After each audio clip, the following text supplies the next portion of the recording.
Hello, friendos. It is time to talk about my most anticipated movie of the year 2025 so far, Superman. Let's discuss what I thought of this movie.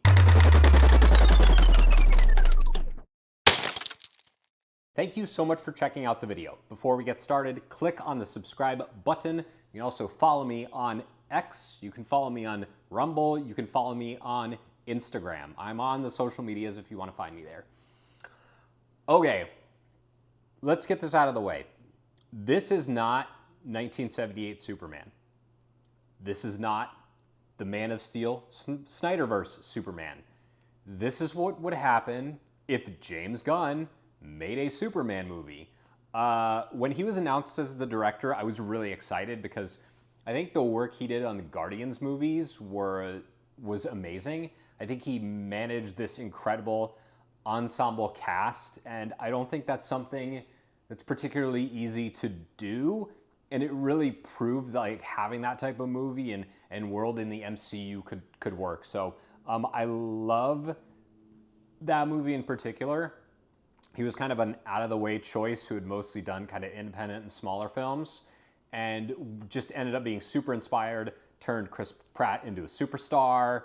Zoe Saldana was a name, really like launched these careers for people, and so I thought he was an awesome choice for this. Of course, the concern is he going to be able to juggle all of that while also keeping the focus still on Lois and Clark and Superman, and Lex is a big part of that too. And the answer is like a resounding yes, this is successful. So I really do love this movie. There's one critique I have of it. I have a list, so I'm going to be consulting the list. It's on my phone.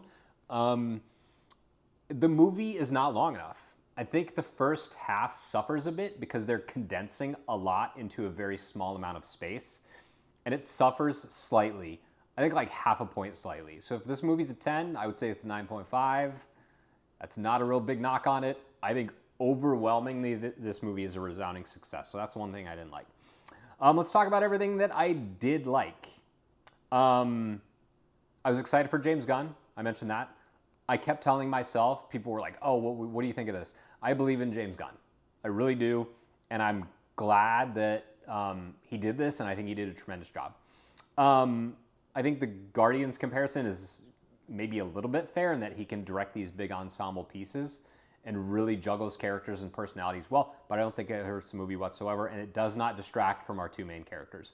It's also very different than the 1978 Superman movie and its sequels and Man of Steel, and I think that is really the only way you can do this. It shares more DNA with 1978 Superman, specifically because of the use of the music.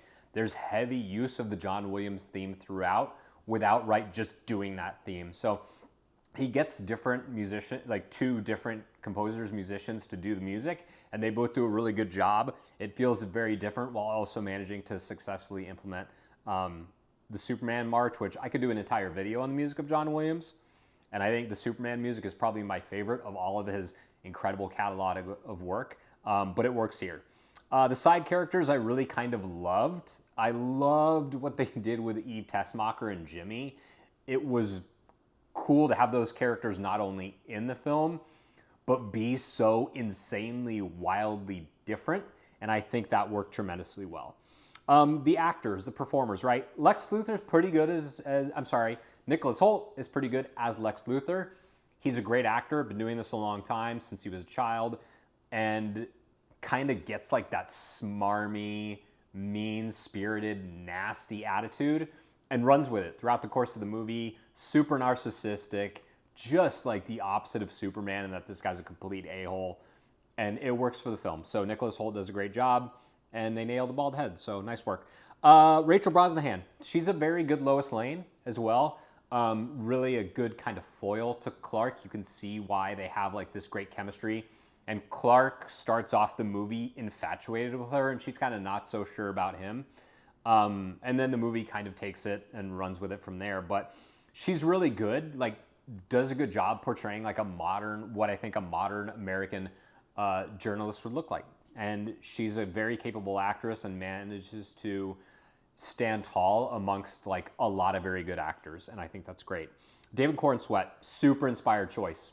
awesome in this role, has the look, has the acting chops. I mean, he went to Juilliard, so did Christopher Reeve, and he's amazing in this role. He manages like the subtle nuances of caring for people and being human, which is something this movie really leans heavily into. And while also feeling like he can portray like this extremely powerful being that's the strongest being on the planet. So there's also a lot of some other side characters I really like. The engineer, Ultraman. There's some great twists along with the way with these characters as well that I think really work. And the twists, they're all great. There's one in particular that is an enormous change to Superman's backstory. I don't think that's a spoiler, but it has a huge impact on this particular film and this world that James Gunn is crafting, like huge ramifications. There is precedent in the comics and in the decision that he chooses to make, but it's a big one. It's a bold one. It changes some things that I really loved about the 1978 film and kind of flips it on its head.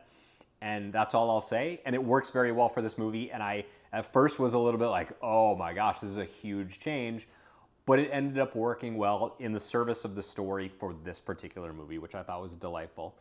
It really, I mentioned that it humanizes the character of Superman, right? The previous films really focused on his Kryptonian heritage, and yes, he's an alien. And that is in this as well. But it's much more focused on him as a human being and what that means for him and for, honestly, this huge world that we live in, and I think it works very well. I also keep thinking about this movie, and that doesn't happen a lot with me, and I've been like thinking about it nonstop, and I kind of want to go see it again in the theater. I haven't seen a movie in the theater twice in 10, 12 years. It's been a long time, maybe even longer. And I really want to see this one again, which tells you how much I really did enjoy it. There's also been this very weird discourse around the movie in that like, oh, it's political and it's going to be Superman's woke and all this stuff. And that's just not the case. It's not the case because James Gunn has his politics. And there's some like political, he makes a joke about like Democrats or conservatives and liberals like getting along on something. And it's actually really funny. I actually laughed out loud at it, but it's not a political joke. There's some like geopolitics stuff because these two countries are at war with one another and Superman is kind of involved in trying to solve that crisis.